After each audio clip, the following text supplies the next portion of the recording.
In the silence of the desert, where nothing seems to be happening, there is a weight of years, a weight of waiting, a weight of promises that have lived only in the quiet of the night. A man sits at the entrance of his tent, Abraham. He has walked with God for 24 years since the first promise. He is 99 years old. His body tells the story of time. His heart tells the story of endurance. Wait for the silence to break. Waiting is not just a passing of time, it is a refinement of the soul. Abraham does not know that today, everything is about to change. God often moves when everything feels still. When the world thinks the story is over, heaven is just beginning a new chapter.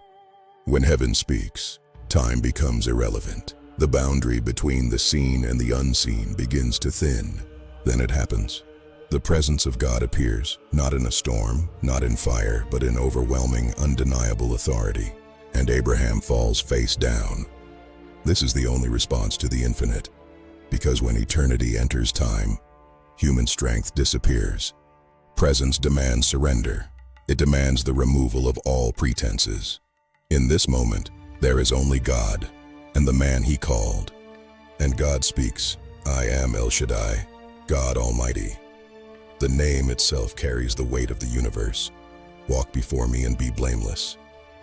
This is the start of the covenant, not a suggestion, not a possibility, a decree written into the fabric of existence. I will establish my covenant between me and you. A promise written into destiny. You will be the father of many nations. Abraham listens. As heaven reshapes his identity, God does not just bless, he transforms who you are. Then God does something deeper. He changes his name. No longer will you be called Abram. Your name shall be Abraham. For I have made you a father of many nations. Because when God enters your story, he does not improve you. He recreates you. I will make you exceedingly fruitful. I will make nations of you, and kings will come from you. The scope is staggering. Kings and kingdoms, all from a man who is 99. Your identity is rewritten by divine purpose. The past is erased by the future. And Sarah is not forgotten. Her name is also touched by heaven. Sarai was her old name. Her new name, Sarah, a princess, a mother of promise. I will bless her and will surely give you a son by her. She will be the mother of nations. And God declares something impossible. She will bear a son at her age, at this time, against all natural logic. What God speaks overrides what nature limits. His word is the ultimate reality. The womb that was closed is now open in heaven's mind. Abraham falls to the ground, laughing, not mockery, not disbelief, but overwhelmed wonder. Can a child be born to a man 100 years old? And will Sarah bear a child at 90?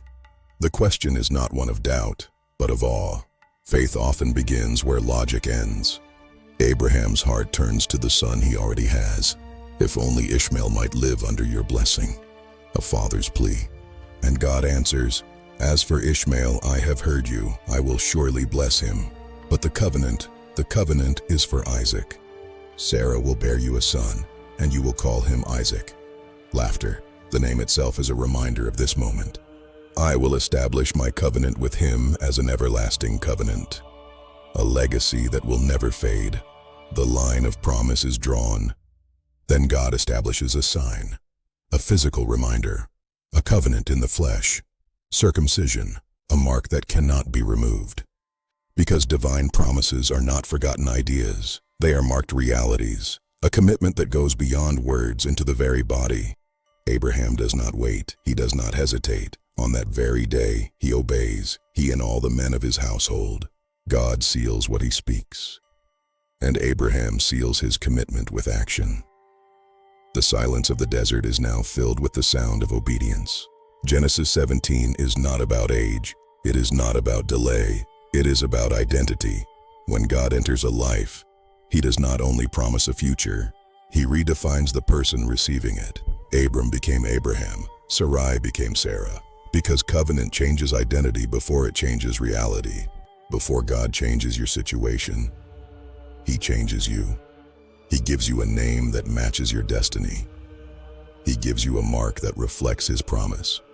And in that change, everything becomes possible. The 99 years are forgotten. The future is all that remains. Think of the silence in your own life. Think of the promises that feel like they have turned to dust. God is not late. He is aligning your name. He is preparing you for the weight of what is coming. The covenant is real, the promise is marked, and the laughter is just beginning.